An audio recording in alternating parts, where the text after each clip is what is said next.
কেন?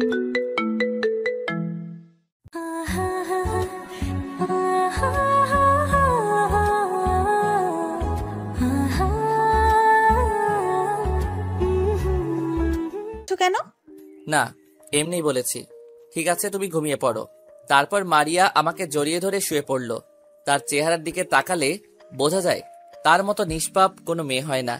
আর রনির কথা কি বলবো, নিজের আপন ভাই হয়ে ওর ভাবির সাথে এরকম জঘন্য কাজ কিভাবে করতে পারলো।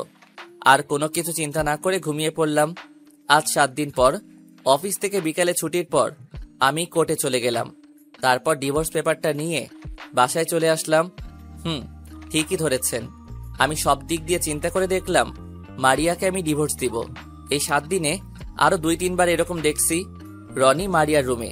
তাদের কথা শুনে বুঝতে পারলাম তাদের মধ্যে কিছু একটা চলছে, তাই এই সিদ্ধান্ত নিতে বাধ্য হলাম। রাতে খাবার খেয়ে রুমে এসে বিছানায় শুয়ে পড়লাম। কিছুক্ষণ পর মারিয়া রুমে আসলো, এসে আমাকে জড়িয়ে ধরে শুয়ে পড়ল। মধ্যরাতে যখন মারিয়া ঘুমে বিভোর হয়ে আছে, তখন আমি বিছানা থেকে উঠে কাগজ নিয়ে 2টা চিঠি লিখলাম, একটা মারিয়ার জন্য আর একটা রনির জন্য। তাহলে শুনুন। প্রিয় মারিয়া, তোমার মতো মেয়েকে প্রিয় বলা মানায় না, তারপরেও বললাম, কারণ আমি তোমাকে অনেক বিশ্বাস করে ভালোবেসেছি। কিন্তু তুমি সেই বিশ্বাস রাখতে পারো নাই। শেষ পর্যন্ত কিনা তুমি আমার ছোট ভাইয়ের সাথে। ছি ছি ছি, আমার ভাবতেও অবাক লাগে তোমার মতো একটা খারাপ মেয়েকে ভালোবেসে বিয়ে করেছি। তুমি রনির সাথে কি কি করেছো আমি জানি, তাই তোমাকে ডিভোর্স দিতে বাধ্য হলাম। আমি সই করে দিচ্ছি, তুমিও সইটা করে দিও আর রনিকে বিয়ে করে নিও। আমার মতো ওর সাথে প্রতারণা করো না।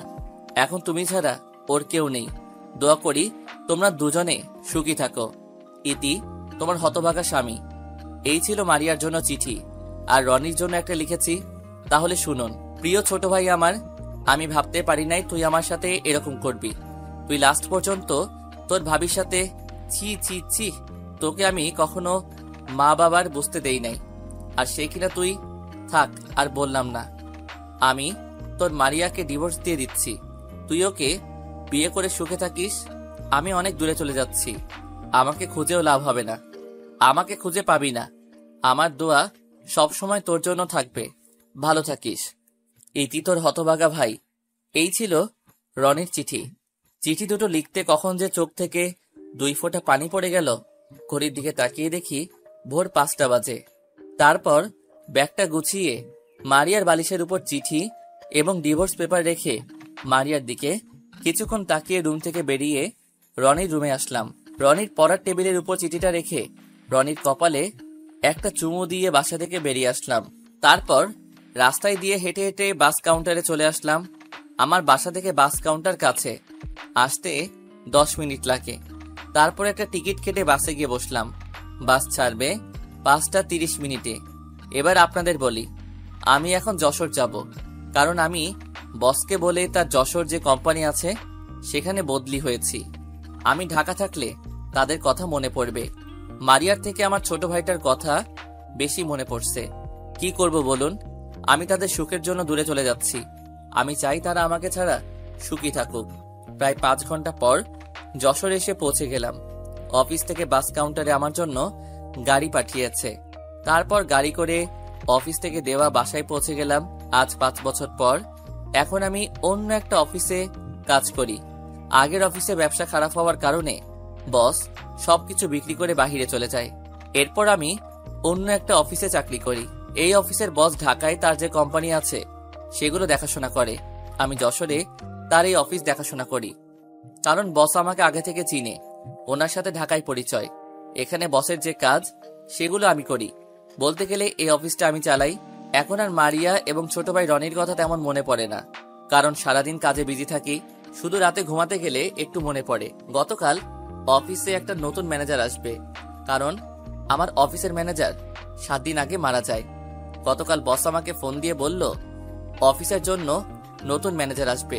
আমি যেন তার সব কাজ বুঝিয়ে দেই। এই নতুন ম্যানেজার নাকি বসের বন্ধু দিয়েছে। তো যাই হোক, সকালে ঘুম থেকে উঠে ফ্রেশ হয়ে নাস্তা করে বাহিরে এসে গাড়ি নিয়ে অফিসে যেতে লাগলাম। আমার বাসায় একজন কাজের মেয়ে রাখছি, সে আমার সব কাজ করে দেয়। অফিসে আসার পর সবাই আমাকে দেখে দাঁড়িয়ে সালাম দিল। আমি সালাম নিয়ে তাদেরকে বসতে বললাম।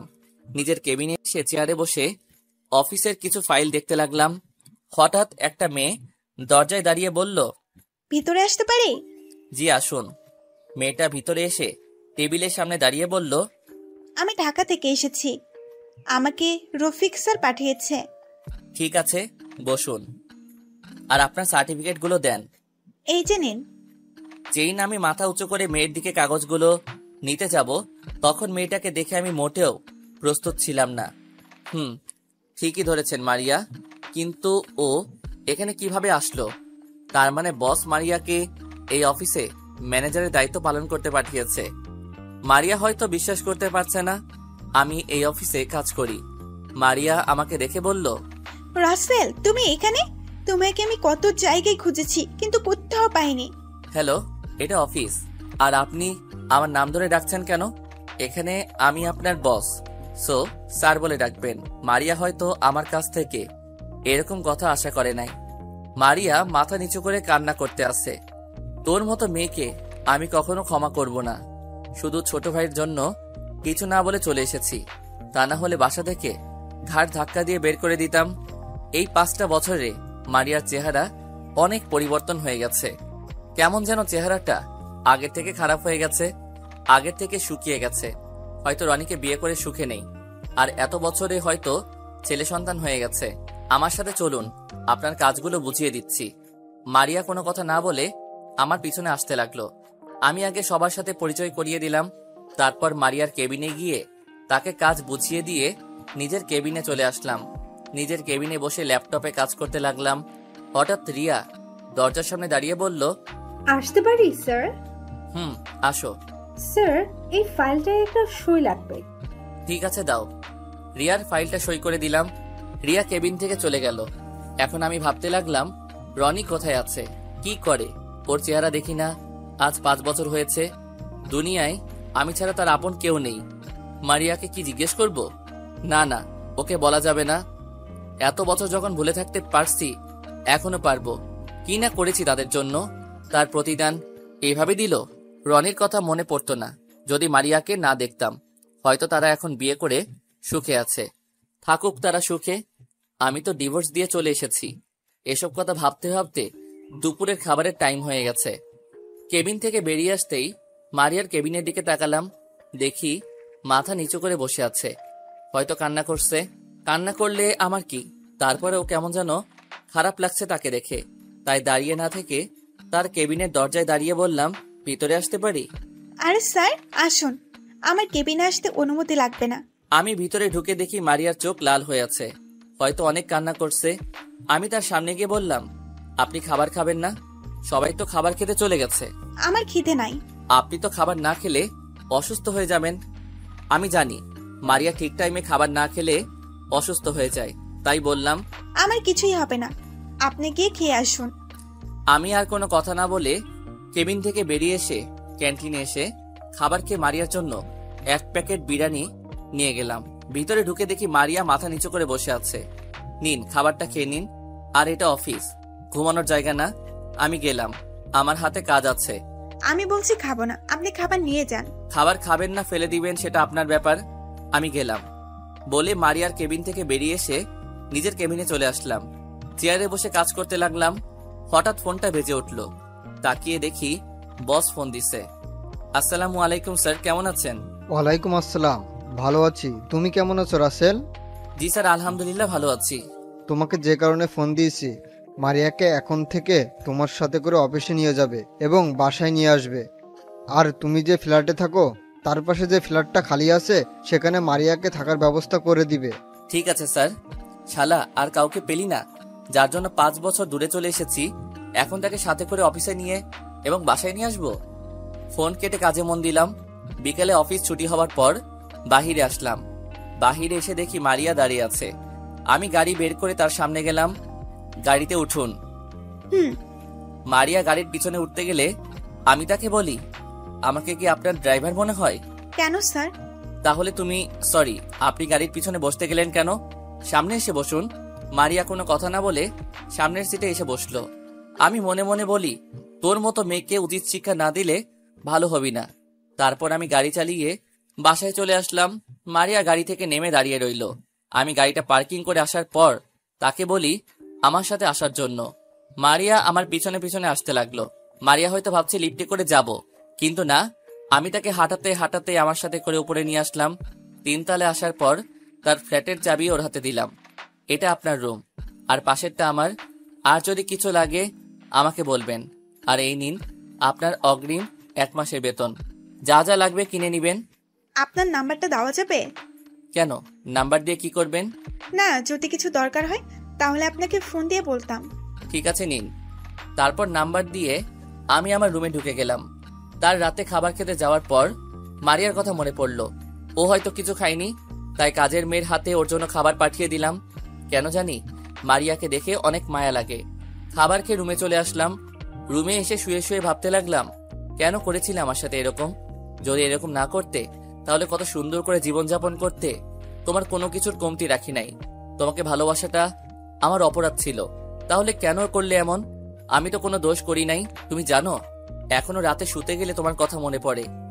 ইচ্ছে করে তোমাকে গিয়ে জড়িয়ে ধরে বলি আমি তোমাকে এখনো ভালোবাসি মারিয়া, কিন্তু সেটা বলার অধিকার তুমি রাখো নাই। দেখতে দেখতে 1 মাস চলে গেল। মারিয়া আমার সাথে তেমন কথা বলে না, শুধু কাজ ছাড়া বাড়তি কথা বলে না। সকালে ঘুম থেকে উঠে ফ্রেশ হয়ে নাস্তা করে বাসা থেকে বেরিয়ে গাড়িতে গিয়ে বসলাম। আসার সময় মারিয়ার দরজায় টোকা দিয়ে আসলাম। মাঝে মাঝে মনে হয় আমি যেন কিছু একটা ভুল করছি, আমি কারো সাথে অন্যায় করেছি। কেন আমার এমন কিছু মনে হয়? কিছুক্ষণ পর দেখি মারিয়া বাসা থেকে বেরিয়ে আসলো। মারিয়া এসে সামনের সিটে বসলো। আমি কেমন জানি মারিয়ার প্রতি দুর্বল হয়ে যাচ্ছি। আমার কেন এমন হচ্ছে কিছুই বুঝতে পারছি না। মারিয়া আজকে শাড়ি পরেছে, দেখতে একদম পরীর মতো লাগছে। ইচ্ছে করে তাকে জড়িয়ে ধরি, তার হাত ধরে গাড়ি চালাতে। তো যাই হোক, অফিস আসার পর মারিয়া গাড়ি থেকে নেমে অফিসের ভিতরে চলে গেল। আমি গাড়ি পার্কিং করে ভিতরে গেলাম, নিজের কেবিনে গিয়ে কাজ করতে লাগলাম। হঠাৎ করে একটা ছেলে বলল, আসতে পারি স্যার? আসুন। আপনি কেমন আছেন স্যার? আলহামদুলিল্লাহ ভালো আছি, আপনি কেমন আছেন? স্যার, আমি আপনার ছোট, আমাকে নাম ধরে ডাকলে খুশি হব। ঠিক আছে, তো কি চাই এখন? স্যার, আমার একটা কাজের খুব দরকার। কিন্তু আমাদের অফিসে তো কোনো পদ খালি নেই। আমি একটা কথা বলে রাখি, আমি এখনো ছেলেটার দিকে তাকাইনি। আমি একটা ফাইলের কাজ করতে আসি। স্যার, অনেক কষ্টে আছি, যদি চাকরিটা দিতেন অনেক উপকার হতো। আপনার পরিবারে কে কে আছে? পরিবারে সবাই আছে, শুধু একটা হারামি বন্ধু ছিল, শালা 5 বছর আগে হারিয়ে গেছে। আপনার সে বন্ধুর নাম কি? কোথায় থাকে? কি করে? আমি এবার এক চোখ কানা করে তার চেহারা দেখছি। তাকে দেখে আমি পুরো অবাক হয়ে গেলাম। এই শালা এখানে কিভাবে আসলো? ও আর কেউ নয়, আমার বন্ধু রাফি। ওর সাথে পরিচয় ঢাকায়। আমি আগে যে অফিসে চাকরি করতাম সেখান থেকে পরিচয়। রাফি আমার কথা শুনে চেয়ার থেকে উঠে এসে আমাকে মারতে শুরু করলো। আরে থাম থাম, এইভাবে মারলে তো মরে যাব। শালা তোকে আজকেই মেরে ফেলবো। এতদিন কোথায় ছিলি? তোর নাম্বার বন্ধ, তোর কোনো খোঁজ খবর নেই। কোথায় হারিয়ে গেলি? তোকে এসব পরে বলবো, আগে বল তুই এখানে কিভাবে? আর আমি যে এই অফিসে কাজ করি তুই জানলি কিভাবে? আমি যশোর অফিসে কাজের জন্য এসেছি। হঠাৎ তোকে দেখি তুই গাড়ি নিয়ে এই অফিসে ঢুকলি। তারপর দারোয়ানকে বলে ভিতরে আসি। ও, খুব ভালো করেছিস। বল কি খাবি, চা না কফি? চা হলেই হবে। ঠিক আছে, আমি চাচাকে বলে দিচ্ছি। আমি ফোন দিয়ে পিয়ন চাচাকে বললাম 2টো চা দিয়ে আসতে। এবার তোর কথা বল, কি কারণে এখানে চলে আসলি? তাহলে শোন। তারপর রাফিকে সবকিছু খুলে বললাম। আমার মনে হয় তোর কোনো ভুল হচ্ছে। কেন বললি এই কথা? আমি নিজের কানে শুনেছি। একদিন রনিকে খালি গায়ে দেখেছি, শুধু পরনে প্যান্ট ছিল। সেদিন বিছানা পুরো এলোমেলো ছিল। তারপরও বলবি তারা কিছু করে নাই? তারপরেও বলবো তোর কোথাও ভুল হচ্ছে, কারণ তুই তাদের কথা শুনলি, বিছানা এলোমেলো দেখলি, রোয়ানিকে খালি গায়ে দেখলি, আবার বলছিস তার পরনে প্যান্ট ছিল। তাহলে কেমনে বিশ্বাস করি? তুই যদি নিজের চোখে দেখতি তাহলে বিশ্বাস করতাম। এখানে হয়তো তোর কোনো ভুল আছে। তুই যদি তাদের হাতে নাতে ধরতি তাহলে মানা যেত। তোর জিনিসটা ভালো করে যাচাই বাছাই করা দরকার ছিল। আর যেটা মনে হয়েছে সেটা বললাম, বাকি তোর বুঝ। তারপর রাফি আরো কিছুক্ষণ থেকে চলে গেল।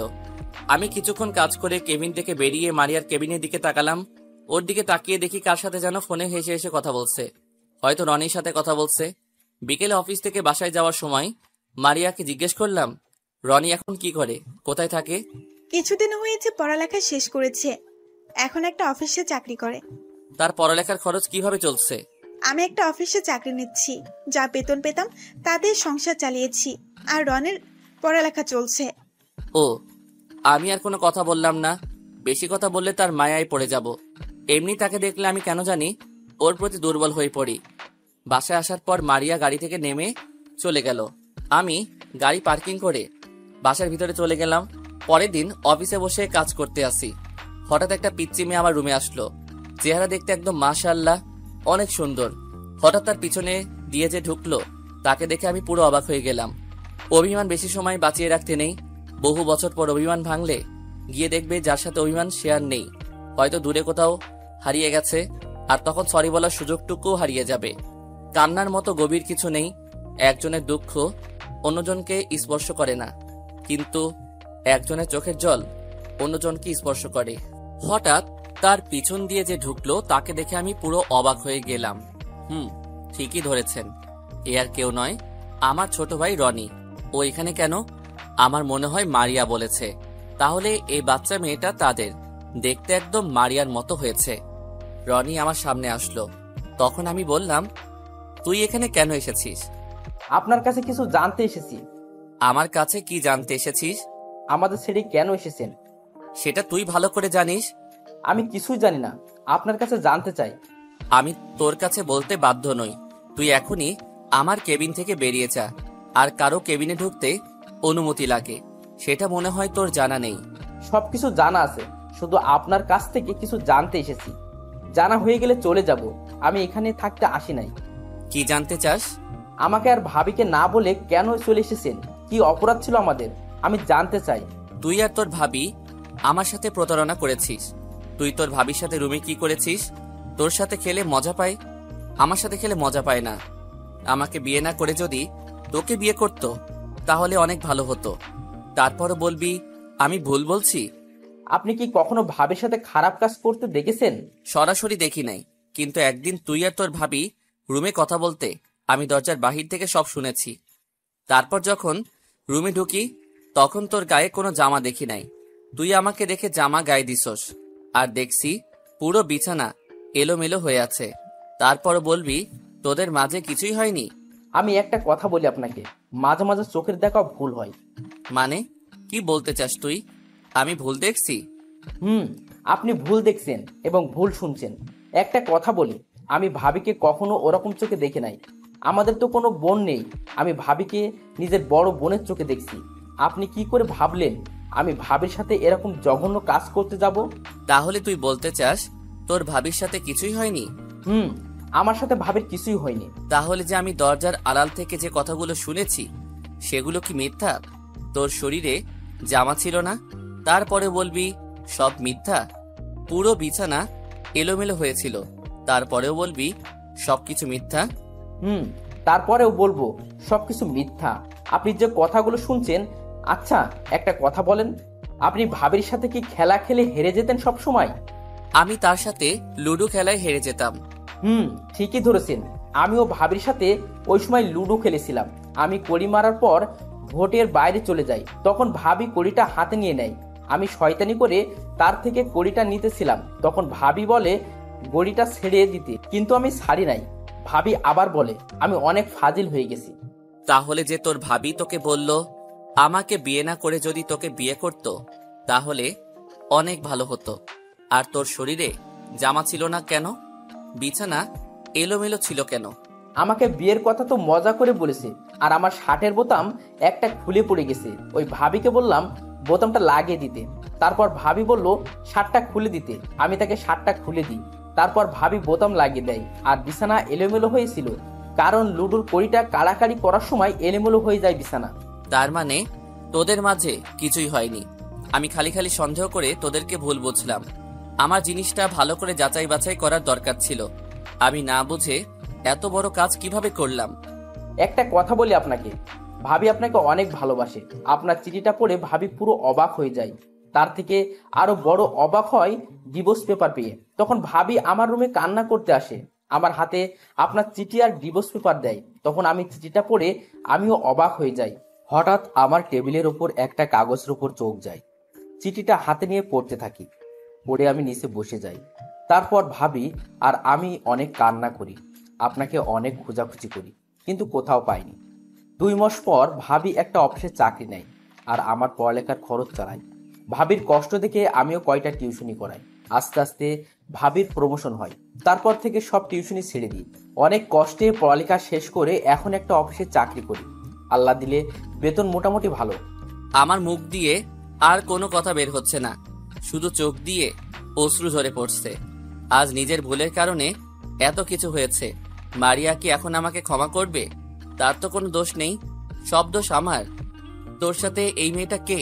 এ হচ্ছে তোমার মেয়ে রাইসা। তুমি বাসা থেকে চলে আসার 2 মাসের মাথায় হঠাৎ ভাবি মাথা ঘুরে পড়ে যায়। তখন ভাবিকে হাসপাতালে নিয়ে যায়। ডাক্তার বলল ভাবি নাকি মা হতে চলেছেন। তখন অনেক খুশি হয়েছি, কিন্তু তোমার কথা মনে পড়তেই মনটা খারাপ হয়ে গেল। আমি আর কোনো কথা না বলে রাইসাকে কোলে নিয়ে পুরো মুখে চুমু দিতে লাগলাম।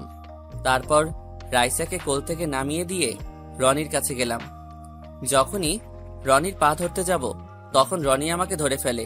এটা আপনি কি করছেন? আমি অনেক বড় ভুল করে ফেলেছি, তুই আমাকে ক্ষমা করে দে। আমি না বুঝে তোদের ভুল বুঝেছি, আমি আর কখনো এমন ভুল করব না, আমাকে ক্ষমা করে দে। আমি তোমাকে ক্ষমা করে দিছি। তুমি যখন নিজের ভুল বুঝতে পেরেছো, এটাই অনেক। আর বড় ভাই কি কখনো ছোট ভাইয়ের পা ধরে ক্ষমা চাইতে পারে? তোমাকে ফিরে পেয়েছি, এটাই অনেক। এখন মারিয়া কি আমাকে ক্ষমা করবে আমি যে ভুল করেছি? শোনো ভাইয়া, ভাবি এই 5টি বছর অনেক কষ্টে কাটিয়েছে। শুধু তোমার অপেক্ষা এখনো পড়ে আছে। তুমি ভাবির কাছে ক্ষমা চেয়ে নাও, দেখবে ভাবি তোমাকে ক্ষমা করে দিবে। ঠিক আছে, আমি এখনই যাচ্ছি। ঠিক আছে, তাহলে আমি চলে যাই। আগামীকাল অফিস আছে, একদিনের ছুটি নিয়ে এসেছি। ভাবি এতদিন তোমার কথা বলে নাই, হঠাৎ গতকাল বলেছে, তাই অফিস থেকে ছুটি নিয়ে রাইসাকে সাথে করে নিয়ে এসেছি। আমি চলে যাই। ভাবি তোমাকে ক্ষমা করে দিলে ঢাকায় চলে এসো। তুই তো কিছুই খেলি না। আজকে এমনি খুশিতে সব খিদে চলে গেছে। তুমি ভাবিকে আপন করে নিয়ে আসো, তখন তো একসাথে খাবো। আর কোনো কথা না বলে রনি কেবিন থেকে বেরিয়ে গেল। আমি রাইসাকে কোলে নিয়ে কপালে চুমু দিয়ে মারিয়ার কেবিনে গেলাম। কেবিনে ঢুকে দেখি মারিয়া কার সাথে যেন মোবাইলে হেসে হেসে কথা বলছে। আমাকে ঢুকতে দেখে ফোন কেটে দিল। আর আমার কোলে রাইসাকে দেখে চেয়ার থেকে উঠে এসে আমার কোল থেকে নিয়ে গেল। আমি সাথে সাথে মারিয়ার পা জড়িয়ে ধরে বলতে লাগলাম, মারিয়া, তুমি আমাকে ক্ষমা করে দাও। আমি বুঝতে পারি নাই, আমি না দেখে তোমার সাথে অনেক বড় অন্যায় করেছি। প্লিজ তুমি আমাকে ক্ষমা করে দাও। আমি কথা দিচ্ছি আর কখনো এমন করব না। তুমি আমাকে আরেকটি সুযোগ দাও, আমি তোমাকে ছেড়ে কখনো যাব না। স্যার, এটা আপনি কি করছেন? আমার মতো খারাপ মেয়ে হয় না। আমি একটা প্রতারক, ধোঁকাবাজ, যে নিজের দেবরের সাথে খারাপ কাজ করতে পারি। সে মেয়ের কাছে কেন ক্ষমা চাইছেন? আমি বুঝতে পারি নাই, আমার দরকার ছিল আগে জিনিসটা যাচাই বাছাই করার, কিন্তু আমি কিছুই না করে তোমাদেরকে সন্দেহ করছি। প্লিজ এবারের মতো মাফ করে দাও। আপনি জানেন, এই মনে শুধু আপনার জন্য ঘর সাজিয়েছি, আপনাকে অনেক ভালোবেসেছি, কিন্তু তার ফল আপনি কি দিলেন? আমাকে ডিভোর্স দিলেন। আপনি জানেন, যখন বলেছিলেন আমি রনের সাথে খারাপ কাজ করেছি, তখন মনে হয়েছে আমার মাথায় যেন আকাশ। এক ফোঁটা চোখের পানি ঝরার চেয়ে এক ফোঁটা রক্ত ঝরা অনেক ভালো, কারণ এক ফোঁটা রক্ত বের হতে হালকা ব্যথা লাগে, আর এক ফোঁটা চোখের জল পুরো হৃদয় ছিঁড়ে বের হয়। আমরা কি আবার আগের মতো করে শুরু করতে পারি না? সে অধিকার আপনি রাখেন নাই। যদি আগের মতো করে শুরু করতে চাইতেন, তাহলে আমাকে কখনো ডিভোর্স দিতে পারতেন না। আপনি আমার কেবিন থেকে বেরিয়ে গেলে খুশি হব। আমি আর কোনো কথা না বলে মারিয়ার কেবিন থেকে বেরিয়ে গেলাম। কান্না করতে করতে পুরো জামা ভিজে গেছে।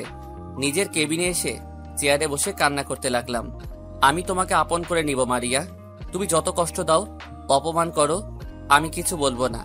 তুমি মনে করছো আমি কষ্ট পাইনি, আমিও পেয়েছি। আজ আমার ভুলের জন্য এত কিছু হয়েছে। ওয়াশরুমে ঢুকে ফ্রেশ হয়ে কাজে মন দিলাম, কিন্তু কোনোভাবে কাজ করতে পারছি না, তাই কেবিন থেকে বেরিয়ে গেলাম। বাহির হওয়ার সময় মারিয়ার কেবিনের দিকে তাকিয়ে দেখি আবারও কার সাথে যেন হেসে হেসে কথা বলছে মোবাইলে। অফিস থেকে বাহিরে আসার সময় দেখি রাইসা একা একা খেলতে আছে। তখন আমি তার কাছে গেলাম। রাইসা মামুনি, আব্বুর কাছে এসো। তুমি আমার আব্বু না। তোমাকে কে বলছে আমি তোমার আব্বু না? আম্মু বলেছে। তোমার আম্মু মিথ্যা কথা বলেছে। তাহলে তুমি আমাদের সাথে ছিলে না কেন? আমি দেখেছি আম্মু প্রতিদিন রাতেই তোমার ছবি বুকে নিয়ে কান্না করে। তুমি আমার আম্মুকে অনেক কষ্ট দিয়েছো। আমি তোমাকে আব্বু বলে ডাকবই না কখনো। আমার ভুল হয়ে গেছে মামনি, তোমার এই বাবাকে মাফ করে দাও। যদি আম্মু তোমাকে মাফ করে দেয় তাহলে আমিও তোমাকে মাফ করে দিব আর আব্বু বলেও ডাকবো। এ কথা বলে রাইসা মারিয়ার কেবিনে চলে গেল। এখন নিজেকে শেষ করে দিতে ইচ্ছে করছে। আজ আমার ভুলের জন্য আমার মেয়েও রাগ করে আছে। আল্লাহ, তুমি বলে দাও এখন আমি কি করব? নিজের মেয়ের মুখে বাবা ডাকটা শুনতে পেলাম না। আমি একজন পাপী। আজ আমার জন্য এত কিছু হয়েছে। আমি অফিস থেকে বাইরে এসে গাড়ি নিয়ে একটা পার্কে চলে গেলাম। একটা নিরিবিলি জায়গায় বসে চোখের পানি ফেলতে লাগলাম। মারিয়াকে অনেক কষ্ট দিয়েছি, তাই এখন আমার উপর অভিমান করে আছে। হঠাৎ একটা জায়গায় চোখ পড়ল।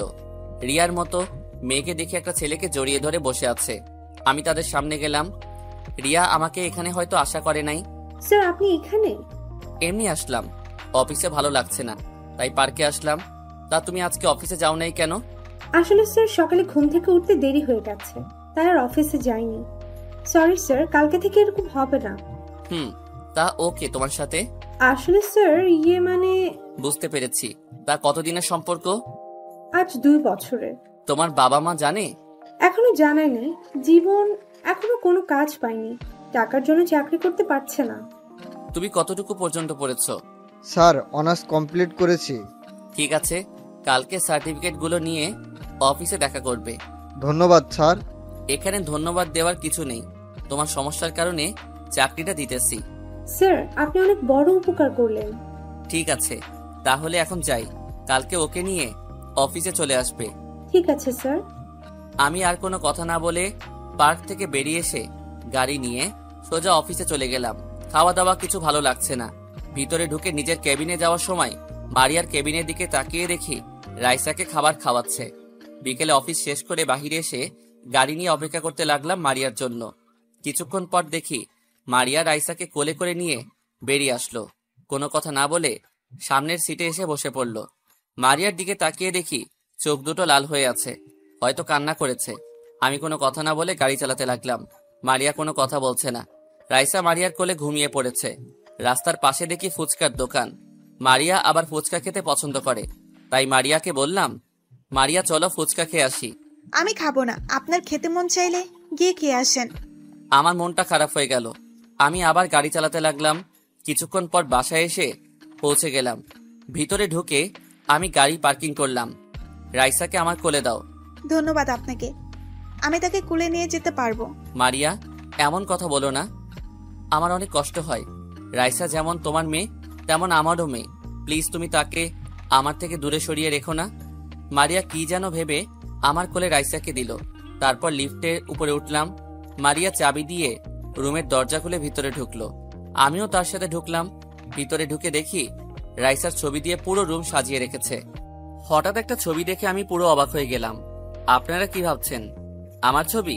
আরে না, আমার বাবা মার ছবি, যেটা আমি সবসময় আমার রুমের টেবিলের উপর রাখতাম। কিন্তু বাসা থেকে বেরিয়ে আসতে মনে ছিল না আনতে। আমি মারিয়ার রুমে গিয়ে রাইসাকে বিছানায় শুয়ে দিলাম। তখন মারিয়া বলল, ধন্যবাদ আপনাকে। ধন্যবাদ কেন? রাইসাকে কোলে করে নিয়ে আসার জন্য। আমি আমার মেয়েকে কোলে করে আনছি, এখানে ধন্যবাদ দেওয়ার কি আছে? রাইসাকে নিজের মেয়ে বলতে লজ্জা করে না? যে মা 10 মাস 10 দিন গর্ভে ধারণ করে এতটা বছর লালন পালন করেছে, তখন আপনি কোথায় ছিলেন? একটা মেয়ে গর্ভ অবস্থায় তার স্বামীকে পাশে পায়নি, তখন আপনি কোথায় ছিলেন?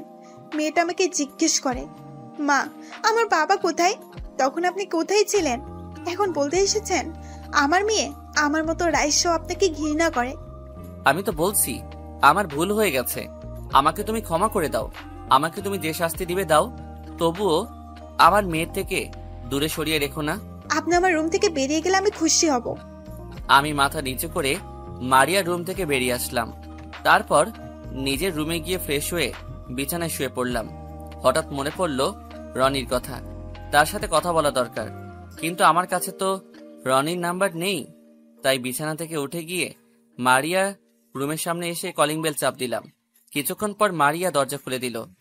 আপনাদের একটা কথা বলি, আমরা যে ফ্ল্যাটে থাকি ওখানে 2টা শাখা, একটা শাখায় আমি থাকি, আরেকটাই মারিয়া। আপনি এখানে কেন? কি চাই আপনার? তেমন কিছু না, রনির নাম্বারটা একটু দিবে? ভিতরে আসুন, আমি মোবাইল নিয়ে আসছি। মারিয়া তার রুমে চলে গেল।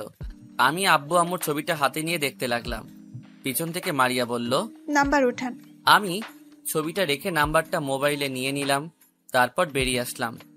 আমার রুমে এসে বিছানায় শুয়ে রনিকে ফোন দিলাম। হ্যালো, আসসালামু আলাইকুম। কে বলছেন? ওয়ালাইকুম আসসালাম, কেমন আছিস? আমি তোর ভাই বলছি, রাসেল। আমি ভালো আছি, তুমি কেমন আছো ভাইয়া? আমি ভালো নাই রে। কেন ভাইয়া? মারিয়া আমাকে ক্ষমা করছে না। আমি তার পা ধরে ক্ষমা চেয়েছি, কিন্তু সে ক্ষমা করে নাই। ভাইয়া, ভাবি অনেক কষ্ট পেয়েছে তো, তাই অভিমান করে আছে। তুমি লেগে থাকো, দেখবে একদিন সব অভিমান দূর হয়ে যাবে। তাই যেন হয় ভাই। তো তুই কি করিস? খাবার খেয়েছিস? আমি কিছুক্ষণ আগে বাসায় আসলাম, এখন ফ্রেশ হব, তারপর খাওয়া দাওয়া করব। তুমি কি করো? খাওয়া দাওয়া করছো? আমি ফ্রেশ হয়ে মারিয়া থেকে তোর নাম্বার নিয়ে এসে তোকে ফোন দিলাম। আরো কিছুক্ষণ পর খাবো। ও আচ্ছা রনি, মারিয়াকে কি কোনো ছেলের সাথে কথা বলতে দেখেছিস? হঠাৎ এ কথা বলছো কেন ভাইয়া? মারিয়াকে দেখি মাঝে মাঝে কার সাথে যেন হেসে হেসে কথা বলে, তাই বললাম আর কি। আমি তো তেমন কারোর সাথে কথা বলতে দেখি নাই। আর তোমাকে একটা কথা বলি, ভাবি কখনো সন্দেহ করো না। আমি জানি ভাবি অনেক ভালো একটা মেয়ে। তাহলে সে কার সাথে এমন কথা বলে? সেটা বলতে পারবো না, হয়তো তার মা বাবা, আর না হয় বান্ধবীর সাথে। আচ্ছা ঠিক আছে, ভালো থাকিস, নিজের শরীরে যত্ন নিস। আর তোর বাসার খাবার বানিয়ে দেয় কে? তুই একা একা কিভাবে খাবার খাস? আমার একটা কাজের মেয়ে বাসায় রেখেছি, সে সব কাজ করে দেয়। ও, তারপর ফোন কেটে দিয়ে বিছানা থেকে উঠে গিয়ে খাবার খেয়ে রুমে এসে ঘুমিয়ে গেলাম। পরের দিন সকালে ঘুম থেকে উঠে ফ্রেশ হয়ে নাস্তা করে রেডি হয়ে বাইরে চলে আসলাম। আমি গাড়ি বের করে মারিয়ার জন্য অপেক্ষা করতে লাগলাম। কিছুক্ষণ পর মারিয়া বেরিয়ে আসলো, সাথে রাইসাকে নিয়ে আসলো।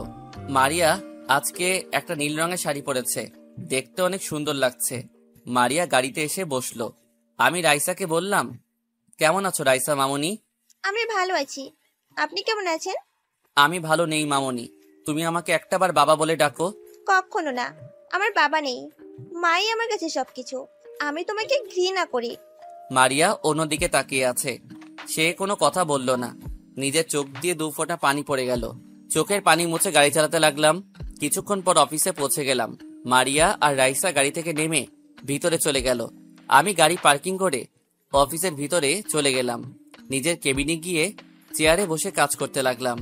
অনেক কাজ জমে গেছে। কিছুক্ষণ পর দেখি রিয়া দরজায় দাঁড়িয়ে বলল, আসতে পারি স্যার? আসো। আমি তাকিয়ে দেখি রিয়ার সাথে জীবন এসেছে। বসো, আর তোমার সার্টিফিকেটগুলো দাও। এই নিন। আমি জীবনের সার্টিফিকেটগুলো দেখলাম। সার্টিফিকেটগুলো দেখে বুঝলাম জীবন অনেক মেধাবী ছাত্র ছিল। তোমার সার্টিফিকেট দেখে বুঝলাম তুমি অনেক মেধাবী ছাত্র ছিলে। তুমি যদি চাও আজকে থেকে অফিসে জয়েন করতে পারো। রিয়ার পাশেই তোমার কেবিন। অনেক বড় উপকার করলেন আপনি স্যার। আপনার এই ঋণ কখনো শোধ করতে পারবো না। ঋণ শোধ করতে হবে না, ঠিক মতো কাজ করবে, নিজের অফিস মনে করবে। আর তোমার বেতন এখন বর্তমানে 25,000 টাকা।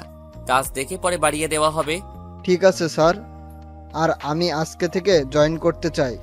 ঠিক আছে রিয়া, তুমি জীবনকে তোমার পাশের কেবিনে নিয়ে যাও আর তার কাজ বুঝিয়ে দাও। ঠিক আছে স্যার, তুমি আসো আমার সাথে। জীবন আর রিয়া কেবিন থেকে বেরিয়ে গেল। আমি আবার কাজ করতে লাগলাম। এইভাবে দেখতে দেখতে 1 মাস চলে গেল। আমি অনেকভাবে মারিয়ার কাছে ক্ষমা চেয়েছি, কিন্তু মারিয়া আমাকে ক্ষমা করে নাই। আগে তো মোটামুটি কথা বলতো আমার সাথে, কিন্তু এখন কাজ ছাড়া তেমন কথা বলে না। আর মাঝে মাঝে একটা ছেলেকে দেখি তার কেবিনে আসতে যেতে। আমি কিছু বললে আমার কথার কোনো উত্তর দেয় না। আমি তার সাথে কথা না বলতে পারলে অনেক কষ্ট হয়। কেন জানি মারিয়াকে আমি হারিয়ে ফেলবো মনে হয়। না, এটা হতে দিব না। আমি মারিয়াকে হারাতে পারবো না। আমি ওকে ছাড়া বাঁচতে পারবো না। আমার জীবনে মারিয়াকে আবার চাই। রাইসা আমার সাথে টুকটাক কথা বলে, কিন্তু এখনো আব্বু বলে ডাকে নাই। পরের দিন সকালে ঘুম থেকে উঠে ফ্রেশ হয়ে নাস্তা করে রেডি হয়ে নিচে এসে গাড়ি বের করে বসে আছি। কিছুক্ষণ পর মারিয়া রাইসাকে নিয়ে বেরিয়ে আসলো। এই মেয়েটাকে আমাকে পাগল করে দিবে। আজকেও মারিয়াকে অনেক সুন্দর লাগছে, কিন্তু অবাক করার বিষয় হলো মারিয়া আজকে গাড়িতে উঠছে না, বাহিরে দাঁড়িয়ে আছে। তখন আমি বললাম, কি ব্যাপার, তুমি দাঁড়িয়ে আছো কেন? গাড়িতে ওঠো। আপনি চলে যান, আকাশ আমাকে অফিসে দিয়ে আসবে। এই আকাশ ছেলেটা কে? আমি ওকে ভালোবাসি। আরো 1 মাস পর আমাদের বিয়ে। আপনাকে দাওয়াত দিব, কিন্তু এখনো বিয়ের কার্ড বানানো হয়নি। কার্ড বানানো হলে পেয়ে যাবেন। আমি বিশ্বাস করি না, তুমি কাউকে ভালোবাসতে পারো না। আমি তোমাকে কারো হতে দিব না, তুই শুধু আমার। কোন অধিকারে জোর করছেন আপনি? ভালোবাসার অধিকারে। প্লিজ মারিয়া, তুমি এমনটা করো না। আমি বাঁচবো না তোমায় ছাড়া। আমি আপনার কোনো কথা শুনতে চাই না। আকাশ ছেলেটা অনেক ভালো। তার বাবা বাইরে গেছে অফিসের কাজের জন্য, আসতে কিছুদিন লেট হবে। উনি আসলে বিয়ে হবে। প্লিজ মারিয়া, আমার একটা ভুলের জন্য তুমি আমাকে ছেড়ে চলে যাবে? আপনি এখন আসতে পারেন, আকাশ কিছুদিনের মধ্যে চলে আসবে। বলতে না বলতেই হাজির হয়ে গেছে আকাশ। আকাশ গাড়ি নিয়ে এসেছে, দেখে মনে হচ্ছে অনেক বড় লোক, আর চেহারা অনেক সুন্দর। মারিয়া রাইসাকে নিয়ে সামনের সিটে গিয়ে বসলো। তারপর তারা গাড়ি চালিয়ে চলে গেল। আমি আর কোনো কিছু না ভেবে তাদের পিছনে যেতে লাগলাম। কিছুটা দূরে যাওয়ার পর দেখি আকাশ গাড়ি থামিয়ে একটা দোকান থেকে 2টা আইসক্রিম আর কিছু চকলেট নিয়ে গাড়িতে উঠে চলে গেল। আজ পর্যন্ত আমি কিছু খাওয়াতে পারি নাই আমার মেয়েকে। নিজের একটা ভুলের কারণে আজ এত কিছু হয়েছে। না, আমি পারবো না। অনেকবার ক্ষমা চেয়েছি, আর না, তার পা পর্যন্ত ধরেছি অনেকবার, তারপরও ক্ষমা করে নাই। যদি আমাকে সত্যিকারের ভালোবাসতো তাহলে ক্ষমা করে দিত। এখন থেকে আমিও তাকে দেখিয়ে দেখিয়ে মেয়েদের সাথে কথা বলবো। আরে ভাই, অভিনয় করব। দেখবো মারিয়া কোনো কিছু করে নাকি। আমি আর কোনো কথা চিন্তা না করে চোখের পানি মুছে গাড়ি নিয়ে অফিসে চলে গেলাম। গাড়ি পার্কিং করে ভিতরে গিয়ে নিজের কেবিনে চলে গেলাম। আসার সময় দেখলাম মারিয়া আকাশের সাথে হেসে হেসে কথা বলছে কেবিনে। আপনারা হয়তো বলবেন কিভাবে দেখছি, আসলে মারিয়ার কেবিনে গ্লাস ফিটিং করা। আমি চেয়ারে বসে রিয়াকে ফোন দিয়ে বললাম জীবনকে সাথে করে নিয়ে আমার কেবিনে আসতে। কিছুক্ষণ পর দুজনেই আমার কেবিনে চলে আসলো অনুমতি নিয়ে। তোমরা দুজনে বসো। স্যার কেন ডেকেছেন? তোমাদের একটা সত্যি কথা বলবো আজকে। কি সত্যি কথা স্যার? অফিসের ম্যানেজারকে তোমরা চিনো? না স্যার, শুধু এটা জানি ম্যানেজার ম্যাম আপনার পাশের ফ্ল্যাটে থাকে। এর থেকে বেশি কিছু জানি না। ও আর কেউ নয়, আমার বউ। একটা ভুল বোঝাবুঝির কারণে তাকে আমি ডিভোর্স দেই। মানে কি হয়েছিল আপনাদের মাঝে? তাহলে শুনো, তারপর সবকিছু খুলে বললাম। স্যার একটা কথা বলি, আপনার জিনিসটা আগে যাচাই বাছাই করার দরকার ছিল, তাহলে এত কিছু হতো না। তুমি ঠিকই বলেছ। এখন আমি ওর কাছে অনেকভাবে ক্ষমা চেয়েছি, কিন্তু সে আমাকে পাত্তা দিচ্ছে না। তাই এখন তোমাদেরকে ডেকে আনলাম। কেন স্যার? আমার সাথে রিয়াকে অভিনয় করতে হবে। মারিয়া যেন বুঝে আমরা দুজন দুজনকে ভালোবাসি। জীবন, তোমার কোনো অসুবিধা হবে? এ কারণে রিয়ার সাথে তোমাকে আসতে বললাম। স্যার, এটা আপনি কি বলছেন? আমার কোনো সমস্যা হবে না। যদি রিয়ার অভিনয়ে ম্যামকে ফিরে পান তাহলে আমি খুশি হব। ঠিক আছে। আর রিয়া, তোমার কোনো সমস্যা আছে থাকলে বলতে পারো। না স্যার, আমার কোনো সমস্যা নেই। আমি দোয়া করি আল্লাহ যেন মারিয়া ম্যামকে আপনার কাছে ফিরিয়ে দেন। ঠিক আছে, তাহলে জীবন তুমি গিয়ে কাজ করো, আমি রিয়াকে সবকিছু বুঝিয়ে দিচ্ছি। ঠিক আছে স্যার। জীবন কেবিন থেকে বেরিয়ে গেল। আমি রিয়াকে সবকিছু বুঝিয়ে দিলাম কেমনে কি করতে হবে। তারপর আমি মারিয়াকে ফোন দিয়ে আমার কেবিনে আসতে বললাম। কিছুক্ষণ পর মারিয়া আসলো। আসতে পারি স্যার? ও মিস মারিয়া, আসুন। মারিয়া হয়তো আমার কথাই অবাক হচ্ছে তাকে মিস বলাতে। আমাকে কেন আসতে বললেন স্যার? অফিসের সবার বেতন ঠিকভাবে বুঝিয়ে দিচ্ছেন তো? ঠিকভাবে। জি স্যার। তাহলে আজকের মধ্যে এই 5টি ফাইল রেডি করে দিবেন। না দিতে পারলে বেতন থেকে টাকা কেটে রাখা হবে। কিন্তু স্যার, এই ফাইলের কাজ তো আমার না, আমাকে দিচ্ছেন কেন? কেন, কোনো সমস্যা? বয়ফ্রেন্ডের সাথে তো ভালো গল্প করতে পারেন, এগুলো পারবেন না কেন?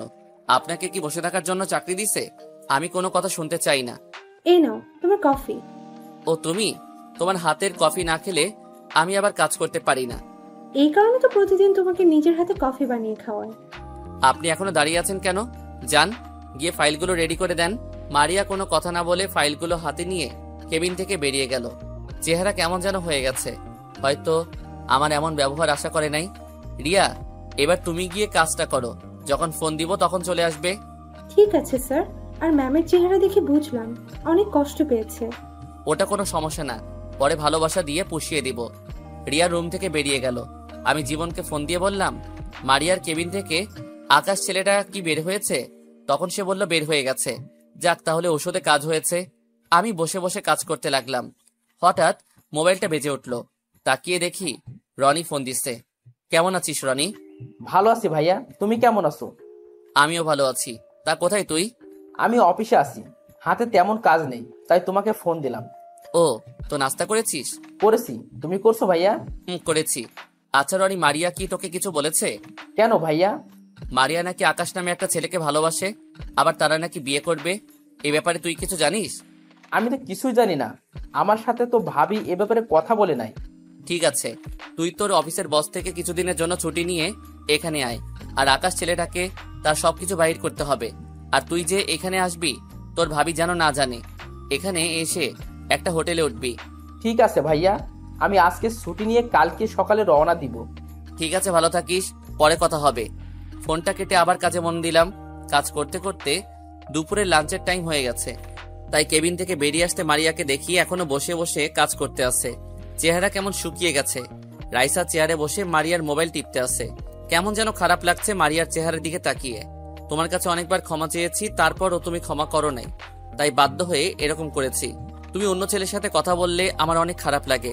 তুমি জানো না আমি তোমাকে অনেক ভালোবাসি।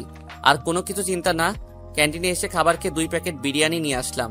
তারপর রিয়ার কাছে আসলাম। রিয়া, তুমি এই খাবারগুলো মারিয়াকে দিয়ে আসো। না নিতে চাইলে বলবে, অফিস থেকে আজকে সবাই খাবার দিছে। ঠিক আছে স্যার। রিয়া খাবারগুলো নিয়ে মারিয়ার কেবিনে চলে গেল। আমি আমার কেবিনে এসে চেয়ারে বসে কাজ করতে লাগলাম। হঠাৎ রিয়া কেবিনে এসে এমন কিছু বলল, তা শুনে মাথা পুরো খারাপ হয়ে গেল। স্মৃতিশক্তিটা হারিয়ে গেলে ভালো হতো, পুরনো সব স্মৃতি ভুলে যেতে পারতাম। যাকে মন থেকে অনেকটা আপন ভাবা হয়, তার অবহেলা সহ্য করা সত্যি খুব কষ্টকর হয়। রিয়া খাবারগুলো নিয়ে মারিয়ার কেবিনে চলে গেল। আমি আমার কেবিনে এসে চেয়ারে বসে কাজ করতে লাগলাম। হঠাৎ রিয়া কেবিনে এসে এমন কিছু বলল, তা শুনে মাথা পুরো খারাপ হয়ে গেল। স্যার, আপনি আমার হাতে কেন খাবার দিচ্ছেন? আপনি নিজে দিয়ে আসেন না কেন? কি হয়েছে? আর তোমার গাল লাল হয়ে আছে কেন? আমি ম্যামকে খাবারগুলো দিতে ম্যাম বলল খাবে না, কিন্তু আমি একটু জোর করাতে আমার গালে একটা থাপ্পড় মেরে দিল। সরি রিয়া, আমার জন্য মারিয়া তোমাকে থাপ্পড় মারছে। আমি যদি তোমাকে খাবারগুলো নিয়ে না পাঠাতাম তাহলে এমন কিছু হতো না। প্লিজ তুমি রাগ করো না, আমি ব্যাপারটা দেখছি। প্লিজ স্যার, আপনি ম্যামকে কিছু করবেন না। হয়তো সকালে কাহিনী নিয়ে আমার উপর রেগেছিল, তাই হয়তো এমন করেছে। তুমি বলছো তাই কিছু বললাম না, তা না হলে আজকে ওকে দেখিয়ে দিতাম। ঠিক আছে স্যার, আমি তাহলে যাই, হাতে কিছু কাজ বাকি রয়ে গেছে। ঠিক আছে যাও। রিয়া কেবিন থেকে বেরিয়ে গেল। আমি বসে কাজ করতে লাগলাম। বিকেলে অফিস ছুটির পর সবাই বাহির হয়ে গেছে, কিন্তু মারিয়া এখনো বসে বসে কাজ করতে আছে। আমার মেয়েটার চেহারা কেমন যেন শুকিয়ে গেছে। আমার ভুলের জন্য মেয়েটাও আমার কথা বলে না। আমি কিছু দিলে খায় না, কিন্তু বাহিরের একটা ছেড়ে দিলে খায়। আমি আজ পর্যন্ত নিজের হাতে রাইসাকে কিছু খাওয়াতে পারি নাই। অন্য লোকের হাতে খাবার খাওয়াই, মানুষ তাকে আদর করে খাবার দিলে খায়। তাই আমি অন্য লোকের হাতে খাবার দিয়ে বললাম আমার কথা যেন বলে। আমি মারিয়াকে ফোন দিয়ে আমার কেবিনে আসতে বললাম। কিছুক্ষণ পর মারিয়া কেবিনে আসলো। মিস মারিয়া, ফাইলগুলো কোথায়? অফিস তো অনেকক্ষণ আগে শেষ হয়েছে, সবাই চলে গেছে। ফাইলগুলো দেন। স্যার, আমার শরীরটা কেমন খারাপ লাগছে, আর আজকে মাত্র 2টা রেডি করছি। আমি কথা দিচ্ছি কালকে বাকি 3টা রেডি করে দিব। মারিয়ার চেহারার দিকে তাকিয়ে দেখি চোখ মুখ লাল হয়ে আছে, আর চেহারা কেমন শুকিয়ে গেছে। মনে হয় সকাল থেকে কিছু খাইনি। তার কথা শুনে মায়া লাগলো, তাই আর কিছু বললাম না। ঠিক আছে, কালকে যেন ফাইলগুলো রেডি পাই। জি স্যার। তা আপনার বয়ফ্রেন্ড আসবে নিতে, নাকি আমার সাথে যাবেন? ও, এখন বয়ফ্রেন্ড বলে কি হবে? কিছুদিন পর তো বিয়ে হবে। যখন বিয়ে হবে তখন দেখা যাবে, আর আমি আজকে আপনার সাথে যাব। ঠিক আছে, আপনি বাহিরে অপেক্ষা করুন, আমি আসতেছি। মারিয়া কোনো কথা না বলে চলে গেল। আমি একটা কাজ করে অফিস থেকে বেরিয়ে আসলাম। কি কাজ করলাম কিছুক্ষণ পর বুঝতে পারবেন। বাহিরে এসে দেখি মারিয়া রাইসাকে কোলে নিয়ে দাঁড়িয়ে আছে। আমি গাড়ি নিয়ে তাদের সামনে গেলাম। মারিয়া কোনো কথা না বলে সামনের সিটে বসে পড়ল। রাইসা মারিয়ার কোলে ঘুমিয়ে গেছে। হঠাৎ ফোনটা বেজে উঠল। হাতে নিয়ে দেখি রিয়া ফোন দিছে। হয়তো বুঝতে পারছেন কি কাজ করে এসেছি। আমি রিয়াকে ফোন দিয়ে বললাম 5 মিনিট পর যেন আমাকে ফোন দেয়। বলো রিয়া। বাসায় গেছো নাকি এখন অফিসে আছো? না রিয়া, মাত্র বাসায় যেতেছি। তুমি কি করো? অফিস থেকে এসে ফ্রেশ হয়ে বারান্দায় বসে কফি খাচ্ছি আর তোমার সাথে কথা বলছি। আমার আর তোমার কথা তোমার আব্বু আম্মুর কাছে বলেছো? বলেছি, তারা বলেছে তোমাকে আসার জন্য। ঠিক আছে, আমি কালকে যাব অফিস শেষ করে। এতক্ষণ মারিয়া চুপ করে আমার আর রিয়ার কথা শুনছে। হয়তো বুঝতে পারছে আমি রিয়াকে ভালোবাসি, তাই বাহিরের দিকে তাকিয়ে চোখের পানি ফেলাচ্ছে। আরো কিছু কথা বলে ফোনটা রেখে দিলাম। বাসায় আসার পর মারিয়া রাইসাকে কোলে নিয়ে যাওয়ার সময় আমি বললাম, রাইসাকে আমার কোলে দাও। আমি নিতে পারবো, কারোর সাহায্য দরকার নেই। বলে চলে গেল। আমি আর দাঁড়িয়ে না থেকে উপরে চলে আসলাম। তাহলে ঔষধে কাজ করতে আসে। রুমে এসে ফ্রেশ হয়ে খাওয়া দাওয়া করে ঘুমিয়ে গেলাম। হঠাৎ সকালবেলা ফোনের শব্দে ঘুমটা ভেঙে গেল। মোবাইল হাতে নিয়ে দেখি রনি ফোন দিছে। বল রনি। ভাইয়া, তুমি কি এখনো ঘুমিয়ে আসো? ঘুমের থেকে ওঠো। আর আমি গতকাল রাতে রওনা দিছি। এখন আমি তোমার বাসাতেই কিছুটা দূরে দাঁড়িয়ে আছি। তুই আমাকে ফোন দিলি না কেন? তোমাকে ফোন দিছি অনেক, কিন্তু তুমি ফোন ধরো নাই। সরি রে, মোবাইলটা বালিশের নিচে ছিল। রাতে শোয়ার সময় বাহির করছি, কিন্তু চালাই নাই। আচ্ছা বাদ দাও, তুমি রেডি হয়ে বেরিয়ে আসো। আর আমি দেখতে আসি তোমার বাসার সামনে একটা গাড়ি দাঁড়িয়ে আছে। ওইটা কি আকাশের গাড়ি? আমি বিছানা থেকে উঠে বাহিরে তাকিয়ে দেখি আকাশ গাড়ি নিয়ে অপেক্ষা করতে আছে। এটাই আকাশের গাড়ি। ওকে, তুমি চিন্তা করো না, আমি আজকের ভিতরে সবকিছু বের করব। ঠিক আছে, আর তুই চেহারা ঠেকে রাখিস যাতে তোকে চিনতে না পারে। ওটা তোমাকে বলতে হবে না। আচ্ছা, ভাবি রাইসাকে নিয়ে বেরিয়ে এসেছে। আমি এখন তাদের গাড়ি প্রো করব, তারপর তোমাকে জানাবো। রাখি। ফোন কেটে দেওয়ার পর আমি বিছানা থেকে উঠে ফ্রেশ হয়ে নাস্তা করে বাহিরে এসে গাড়ি নিয়ে অফিসে চলে গেলাম। গাড়ি পার্কিং করে ভিতরে গেলাম। নিজের কেবিনে যাওয়ার আগে মারিয়ার কেবিনের ভিতরে তাকালাম। আজকে আর আকাশ ছেলেটা নেই। আমি নিজের কেবিনে চলে আসলাম। চেয়ারে বসে কাজ করতে লাগলাম। কাজ করতে করতে দুপুরে লাঞ্চের টাইম হয়ে গেছে। তারপর কেবিন থেকে বেরিয়ে আসতে মারিয়ার কেবিনের দিকে তাকিয়ে দেখি মারিয়া রাইসাকে নিয়ে খাবার খাচ্ছে। আজকে মারিয়াকে দেখে কেমন যেন খুশি খুশি লাগছে। আমার অনেক ভালো লাগছে। মারিয়া মনমরা হয়ে থাকলে আমার কাছে অনেক খারাপ লাগে। আমি চাই মারিয়া সবসময় হাসি খুশি থাকুক। ক্যান্টিনে এসে খাবার খেয়ে নিজের কেবিনে চলে আসলাম। বসে বসে কাজ করতে লাগলাম। হঠাৎ দরজায় দাঁড়িয়ে রনি বলল, ভিতরে আসতে পারি স্যার? আরে রনি, তুই ভিতরে আয়। সব খবর নিয়ে এসেছি আকাশের। আগে কাউকে দিয়ে আমার জন্য খাবার নিয়ে আসো। দুপুরে খাবার এখনো খাইনি। আকাশের পিছনে দৌড়াতে দৌড়াতে খাবার খাওয়া হয়নি। কি বলছিস তুই? আগে বলবি না? তুই গিয়ে ফ্রেশ হয়ে আয়, আমি পিয়ন চাচাকে দিয়ে খাবার নিয়ে আসছি। রনি ওয়াশরুমে ঢুকে ফ্রেশ হয়ে আসলো, আর আমি পিয়ন চাচাকে ফোন দিয়ে বললাম ক্যান্টিন থেকে 1 প্যাকেট বিরিয়ানি নিয়ে আসতে। কিছুক্ষণ পর চাচা খাবার নিয়ে আসলো। রনি খাওয়া শুরু করলো। খাওয়া দাওয়া শেষ করে রনি বলল, মারিয়াকে কিছু বলেছে? ও কি বলবে? রাসেল ভাইকে কষ্ট দিতে গিয়ে নিজেই কষ্ট পাচ্ছে। কারণ রাসেল ভাই একটা মেয়ের সাথে হেসে হেসে কথা বলে, আর দেখে মারিয়া আরো কষ্ট পায়। রাসেল ভাইয়া তো মাত্র 1 মাস কষ্ট সহ্য করতে পারে নাই, আর মারিয়া যে 5টা বছর অনেক কষ্টে কাটিয়েছে শুধু ওনাকে ফিরে পাওয়ার জন্য। মারিয়ার চোখে পানি দেখলে নিজের থেকে অনেক খারাপ লাগে। মেয়েটা অনেক কষ্ট পেয়েছে। দোয়া করি মারিয়া যেন তাড়াতাড়ি রাসেলকে আপন করে নিতে পারে। রাসেল তো মনে করেছে মারিয়া তোমাকে ভালোবাসে, কিন্তু সে এটা জানে না মারিয়া তাকে কষ্ট দেওয়ার জন্য তোমার সাথে অভিনয় করছে। তুমি ঠিক বলছো বিধি। রাসেল হয়তো জানে না আমি মারিয়ার বান্ধবীর বয়ফ্রেন্ড, মানে তোমার বয়ফ্রেন্ড। ঠিকই বলেছো। এই ছিল তাদের মধ্যে কথা। তার মানে মারিয়া আমাকে কষ্ট দেওয়ার জন্য আকাশের সাথে অভিনয় করে যাচ্ছে। অফিসে বসে কথা বলছে, ফোনে তার সাথে হেসে হেসে কথা বলছে। আমি তো মারিয়ার কাছে অনেকবার ক্ষমা চেয়েছি, তার পা পর্যন্ত ধরেছি। ভাবি তোমাকে বোঝাতে চাইছে কষ্ট জিনিসটা কেমন। ভাবি তো 5টি বছর কষ্ট পেয়ে এসেছে। ওর সব কষ্ট এখন থেকে আমি মাথা পেতে নিব। ঠিক আছে, আমি ভাবির কাছে গেলাম। রাইসাকে দেখি না, অনেক দিন হয়েছে। ঠিক আছে, যা। রনি কেবিন থেকে বেরিয়ে গেল। আমি কাজে মন দিলাম। আর ওইদিকে রনি মারিয়ার কেবিনের দরজায় দাঁড়িয়ে বলল, আসতে পারি ম্যাম? আরে রনি, তুমি ভেতরে আসো। রনি ভিতরে ঢুকে রাইসাকে কোলে নিয়ে বলল, আমার চাচ্চুটা কেমন আছে? তুমি অনেক পচা চাচ্চু। আমাকে তুমি দেখতে আসো না, তোমার সাথে কথা বলবো না। চাচ্চু অফিসে অনেক কাজ, তাই আসতে পারি না। প্লিজ তুমি রাগ করো না। এই দেখো তোমার জন্য কতগুলো চকলেট এনেছি। সত্যি চাচ্চু? চাচ্চু। তা হঠাৎ করে আসলে যে?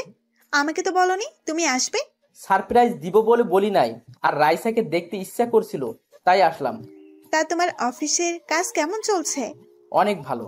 আচ্ছা ভাবি, একটা কথা শুনেছি, কথাটা কি সত্য নাকি? কি কথা শুনেছো? ভাইয়ার কাছে শুনলাম তুমি নাকি আকাশ নামে একটা ছেলেকে ভালোবাসো, আরো 1 মাস পর নাকি বিয়ে করবে তাকে। মারিয়া রনির কথা শুনে হাসতে লাগলো। তখন রনি আবার বলল, ভাবি তুমি হাসছো যে? তোমার কথা শুনে না হেসে পারলাম না। মানে বুঝলাম না। তাহলে শোনো, আমি রাসেলকে কষ্ট দেওয়ার জন্য এই কথা বলেছি। আকাশ হলো আমার বান্ধবী তিথির বয়ফ্রেন্ড। আমি তাদের সাথে কথা বলে এরকম প্ল্যান করি। তুমি ভাবলে কি করে রাসেলকে ছাড়া আমি অন্য কাউকে ভালোবাসবো?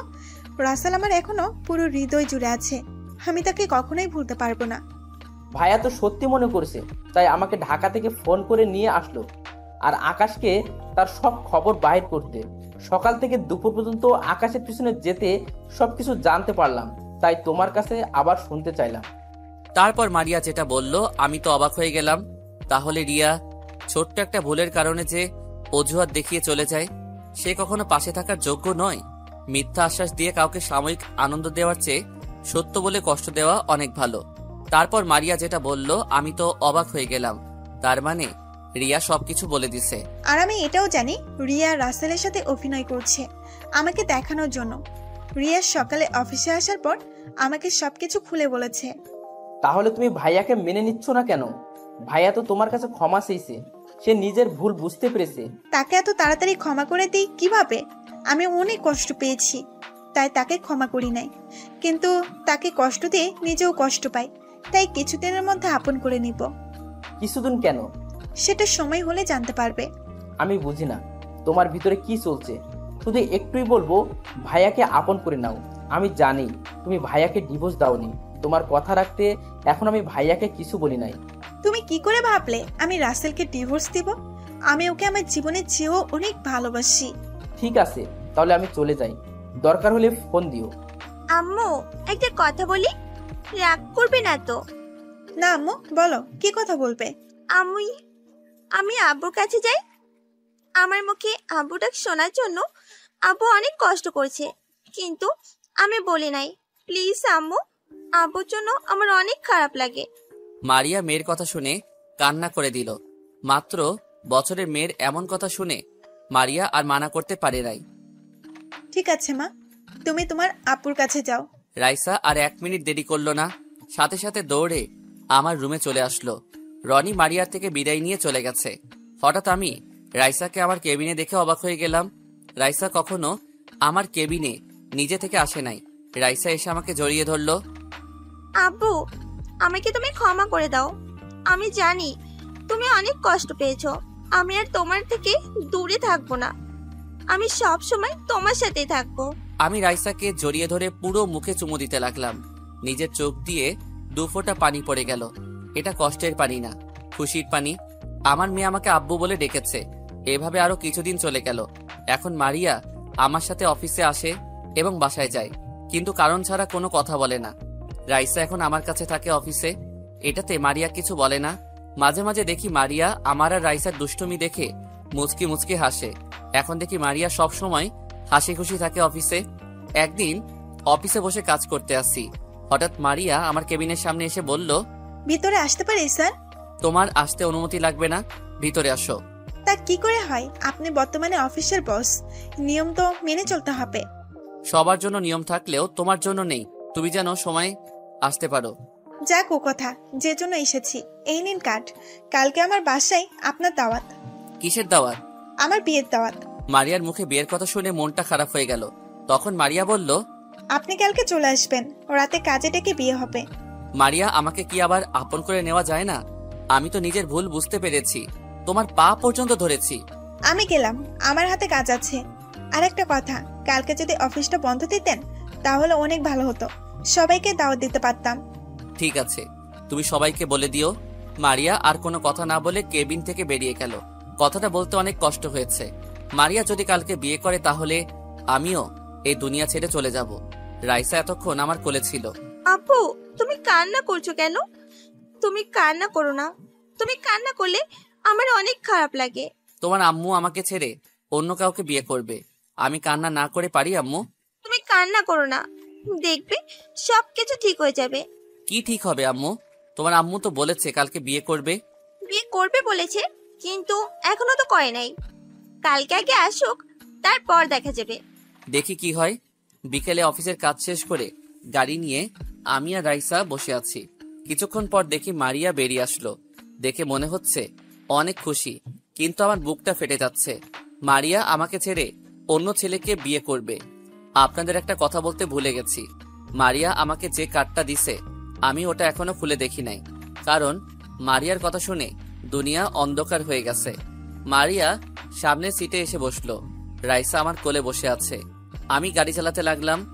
মারিয়াকে বলতে ইচ্ছে করছে, প্লিজ মারিয়া, তুমি বিয়েটা করো না। আমি তোমাকে অনেক ভালোবাসি, আমি তোমাকে ছাড়া বাঁচতে পারবো না। কিন্তু মারিয়া আমার কথা শুনবে না। মারিয়া কাকে বিয়ে করছে, ছেলেটা কে তা আমি জানি না। কিছুক্ষণ পর বাসায় এসে পৌঁছে গেলাম।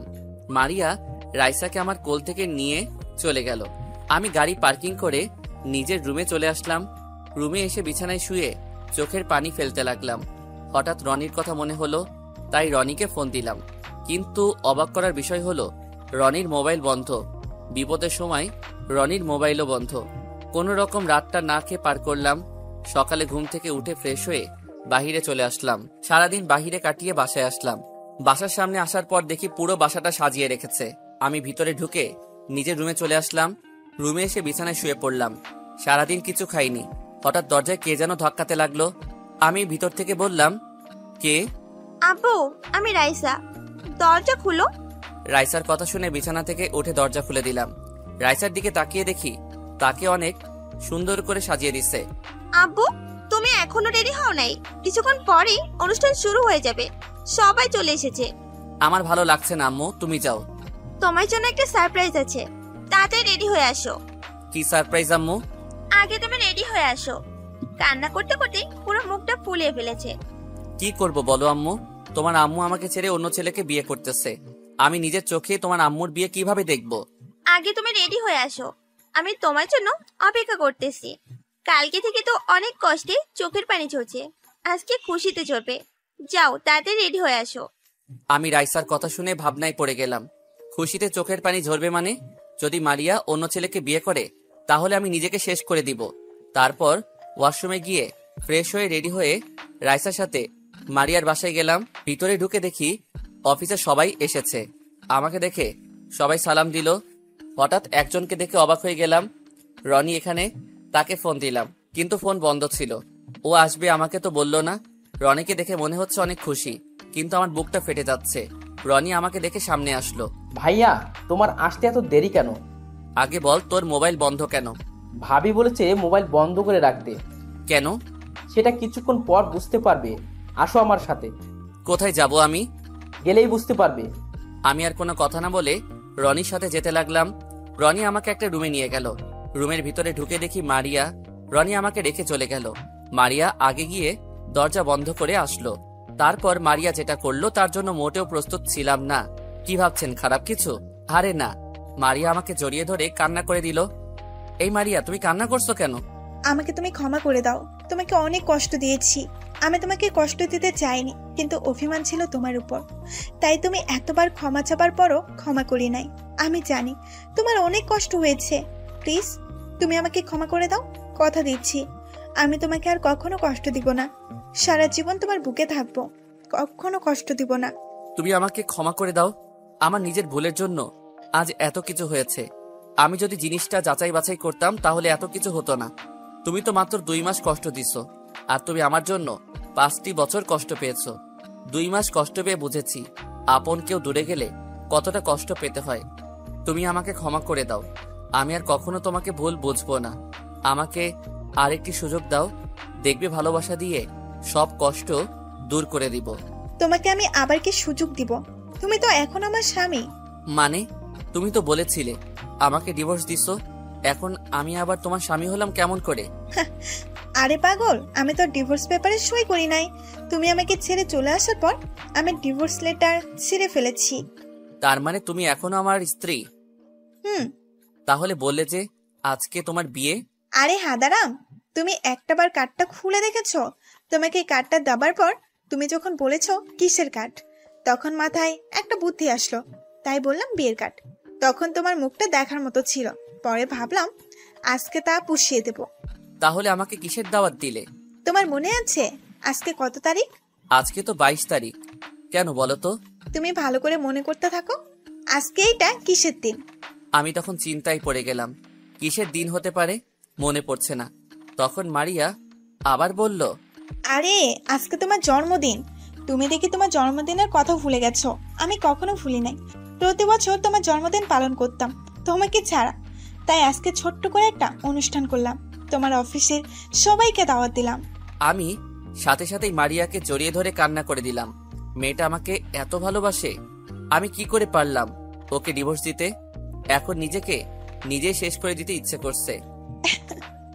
আর কান্না করতে হবে না, চলো সবাই বাইরে তোমার জন্য অপেক্ষা করতে আসছে। আমি চোখের পানি মুছে মারিয়ার সাথে রুম থেকে বেরিয়ে সবার সামনে গেলাম। আমি তাকিয়ে দেখি রিয়া, জীবন তারাও এসেছে। আরো দুজনকে দেখলাম, তারা আর কেউ নয়, আকাশ আর বিথি। মারিয়া আমায় ধরে কেকের সামনে নিয়ে গেল। রাইসা আমার আর মারিয়ার মাঝখানে দাঁড়িয়েছে, রনি আমার পাশে, আর আকাশ আর বিথি মারিয়ার সাথে দাঁড়িয়ে। তারপর আমি কেক কাটলাম, সবাই আমাকে উইশ করলো। আমি প্রথমে রাইসাকে খাইয়ে দিলাম, তারপর রনিকে খাইয়ে দিলাম, তারপর আরো অনেককে খাইয়ে দিলাম। সবাই মজা করতে আছে। রাইসা আমার কোলে বসে আছে, মারিয়া আমার ঘাড়ে মাথা দিয়ে সবার নাচ গান উপভোগ করতে আছে। হঠাৎ রনি আমার সামনে এসে একটা চেয়ার নিয়ে বসলো। কি ভাইয়া, সারপ্রাইজ কেমন দিলাম? আমি জীবনে ভাবতে পারিনি এমন সারপ্রাইজ দিবি। এটা আমরা কিছু করি নাই, সবকিছু ভাবি করছে। গতকাল ভাবি আমাকে সবকিছু খুলে বলেছে, আর মোবাইল বন্ধ করে রাখতে বলেছে। ভাবি জানে তুমি আমার কাছে ফোন দিবে, তাই আমি মোবাইল বন্ধ করে রেখেছি। এটা না বললে তো সারপ্রাইজ দিতে পারতাম না, আর আমি এই দিনের অপেক্ষায় ছিলাম এতদিন, তোমাকে সবকিছু খুলে বলবো। আমি কিন্তু আছি তোমার সাথে, আমিও বাবাকে বলি নাই। আমার ভুঁড়িটা অনেক পেকে গেছে। দেখতে হবে না কার মেয়ে। আরো কিছুক্ষণ কথা বললাম, সবাই সবার বাসায় চলে গেছে। যাওয়ার সময় আমাকেও বলে গেছে। রাতে আমি মারিয়ার বিছানায় শুয়ে আছি। কিছুক্ষণ পর দেখি মারিয়া রাইসাকে সাথে করে নিয়ে আসলো। যা শালার, মনে করছে আজকে বউ